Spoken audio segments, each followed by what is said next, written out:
Texas Dives Radio and the TDR Players present Dreams from Commonwealth Avenue, a dive bar Noel. Into the Ring of Darkness.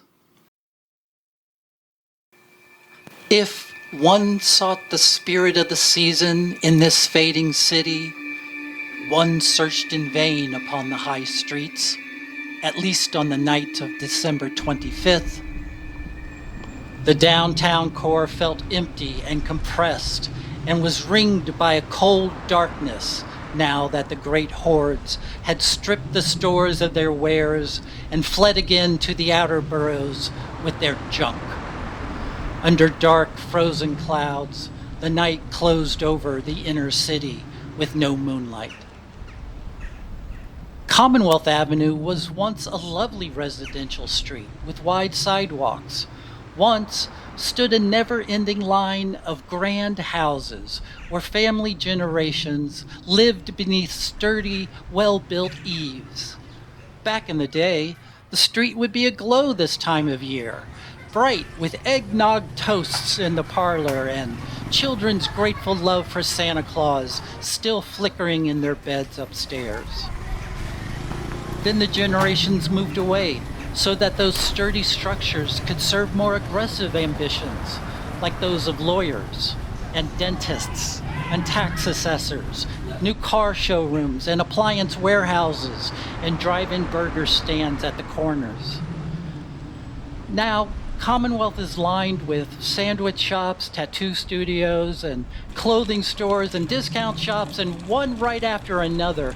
The hardware store, the gas station, and even the barber shop had been emptied of whatever could fit inside a box or a bag or wrapped in paper and shoved under plastic trees in the outer boroughs. Within this inner canyon of defeated commerce, the night belonged not to carols being sung or fireplace kisses, but to the sharp wind from the north bringing rain. On the 100 block of Commonwealth, the streets cast down their yellow vapor glow into the gutters where cold drizzle pooled and onto overstuffed trash cans that would not be tended to for days. Every business, save one, wore the sickly seasonal patina of resignation. In the middle of the block, Shepherd's Bar was a brick storefront, housed on the ground floor of what used to be a two-story house. As far as the neighborhood was concerned, the bar had simply been there forever and had long outlasted the memories of the old home. With slatted shades almost permanently lowered, looking through the bar's front window was as useless as staring at a blank page. To the right, the bar's front entrance was in a recessed cove under an awning.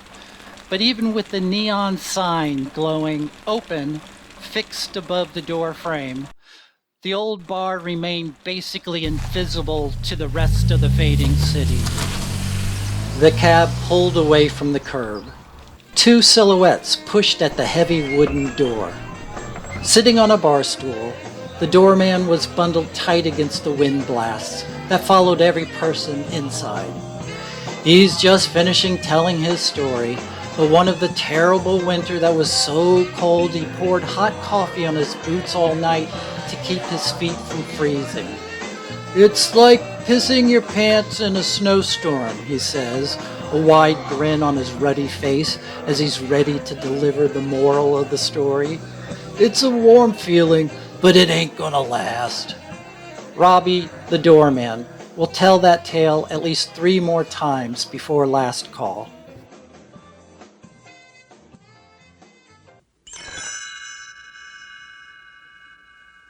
The Feast of Joy. A string of oversized Christmas bulbs is draped across the back bar mirror and the old boxy brass cash register beside the bottles of booze. A few of the bulbs have lost their paint, but the rest still glow red, yellow, blue, and green. with persistence. The lights were first plugged in by a bartender sometime in the 1990s who said that Shepherd's had been called a dive bar on a local TV news story about the murder that happened across the street at Wenky's Electronics.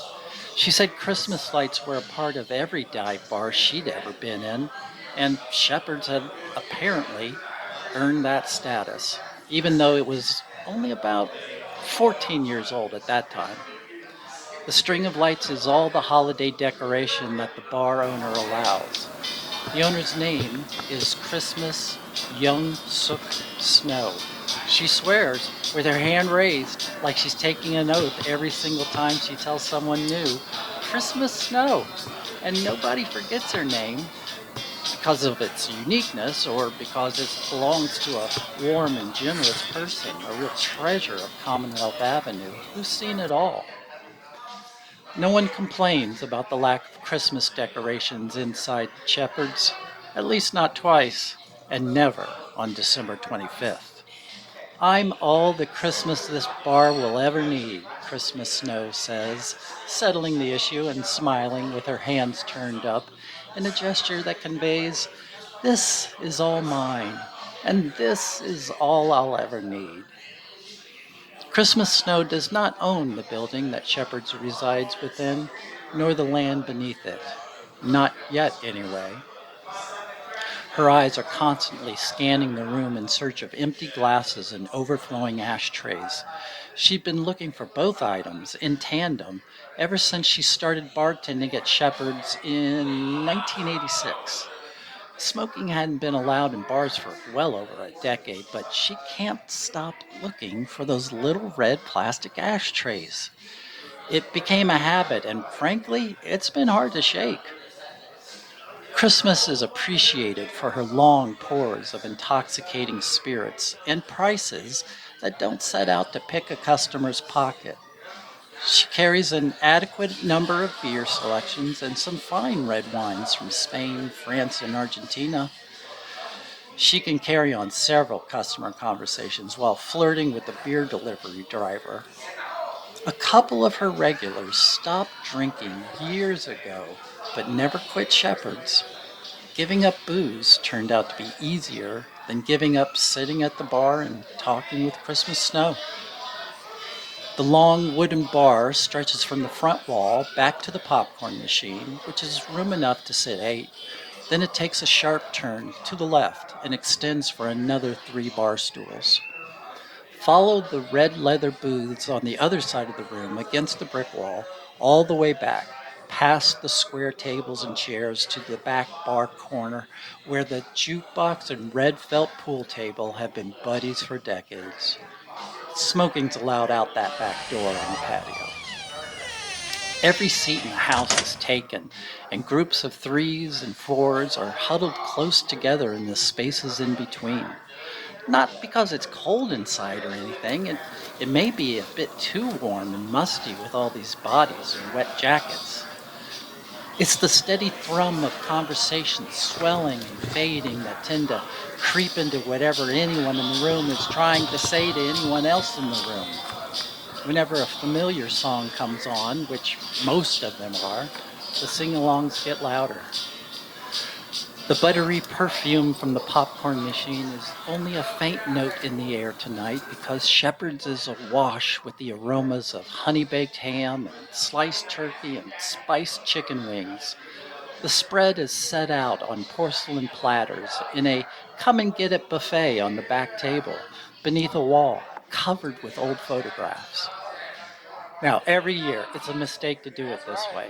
Everyone lines up to fill their plates with the free food, and then they always linger at the same old photos they've seen a million times of Little League teams and bowling clubs and the shuffleboard teams and midnight basketball squads. Every player in every photo has Shepherd spelled prominently on their jerseys. There is one picture in a newer, slightly more ornate frame showing the Shepherd's Quidditch team that took 3rd in the City League Championship 10 years ago. Christmas is posing with the team because her granddaughter had played on it.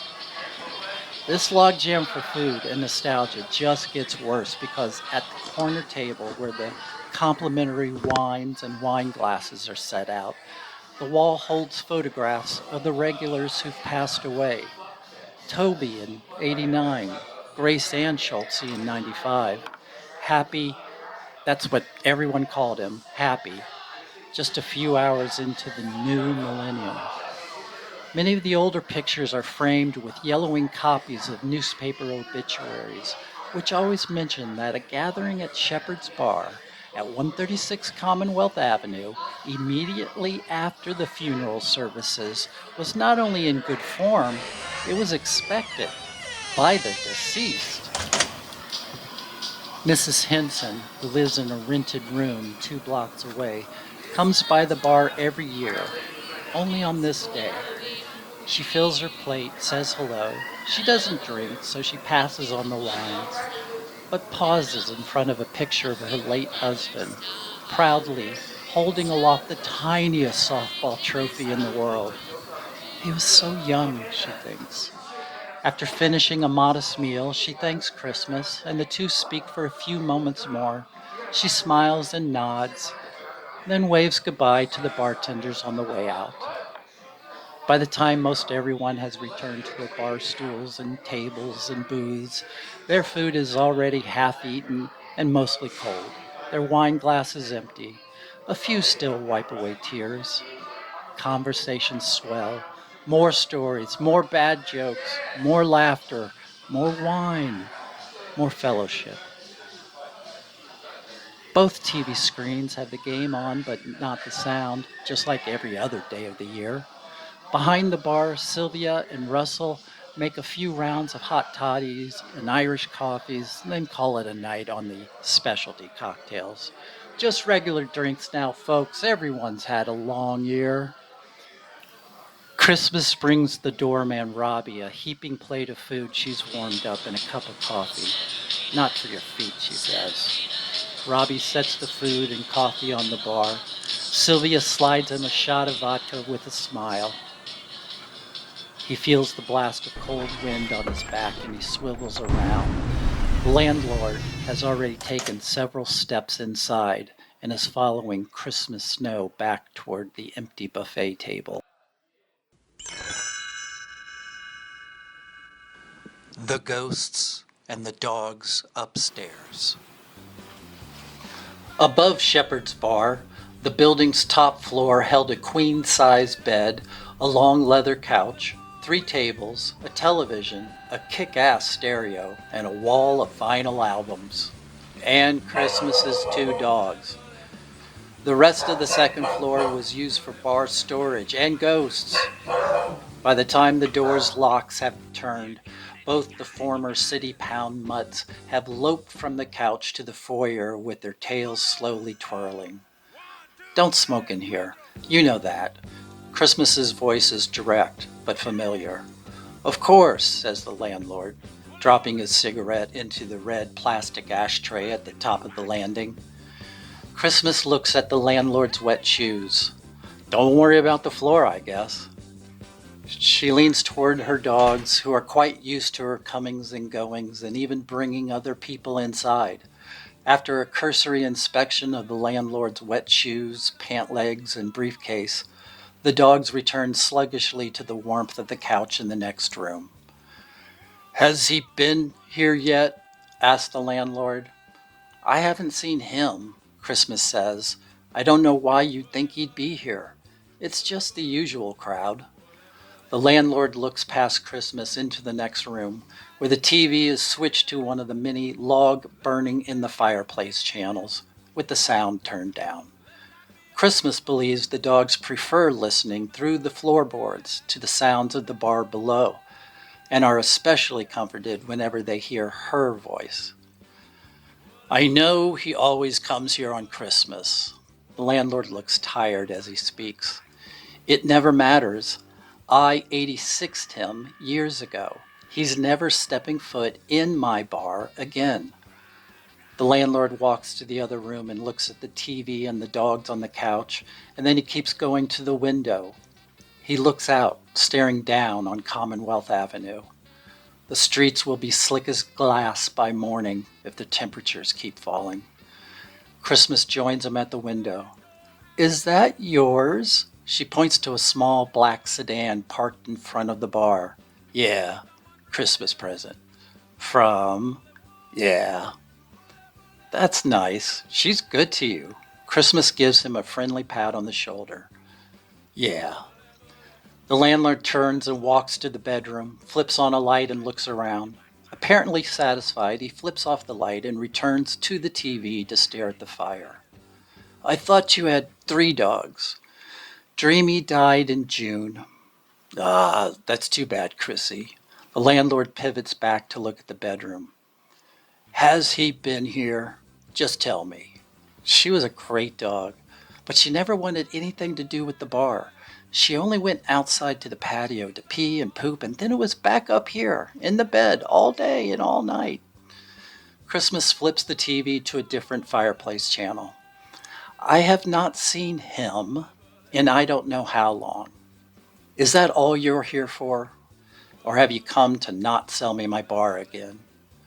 The landlord looks at the briefcase in his hand, staring at it just a moment too long before looking back up into Christmas's eyes. You've got a good crowd tonight. Christmas drops her shoulders, just slightly. I honestly don't know where he is right now. She turns and walks toward the door. The landlord follows. The dogs leap from the sofa but are told to wait. Christmas closes the door behind her and then watches the landlord descend the back staircase. The temperature is at the point where the rain might turn to snow or sleet at any moment. The bar's patio has 2 large umbrellas, under which 7 people stand smoking.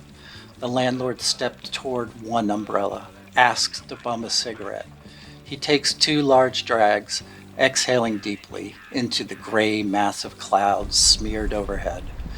He puts the cigarette between his lips and walks back into Shepherd's bar.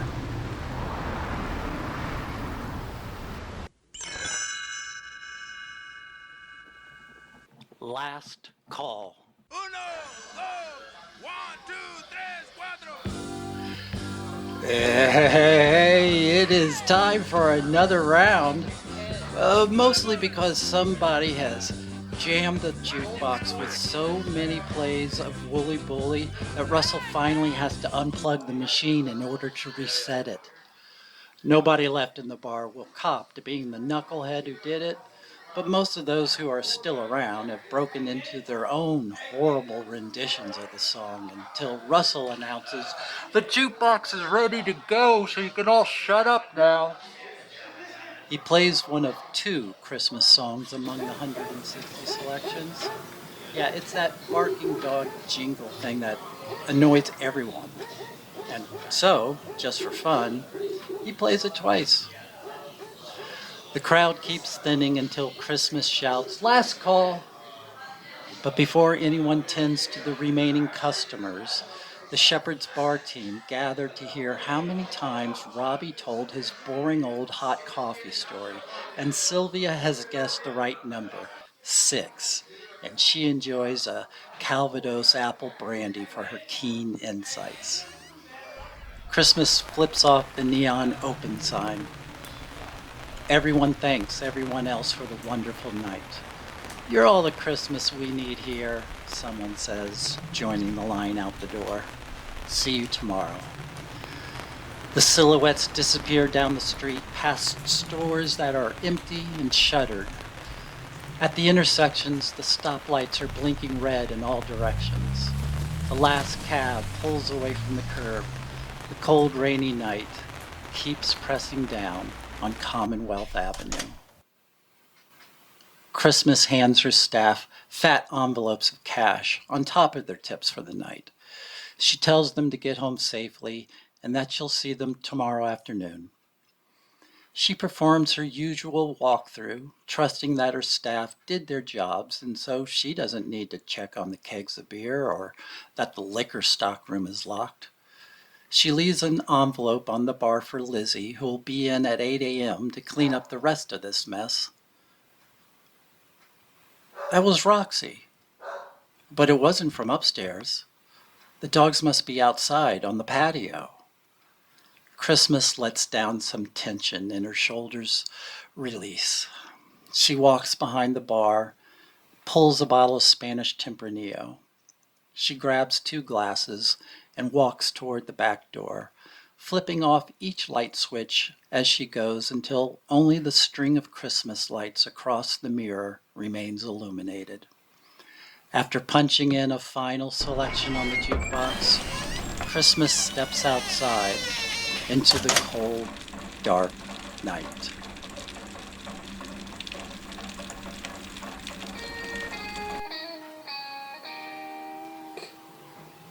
Dreams from Commonwealth Avenue, a dive bar Noel, was written by Anthony Head and performed by the TDR Players. This has been a production of Texas Dives Radio. Copyright 2025.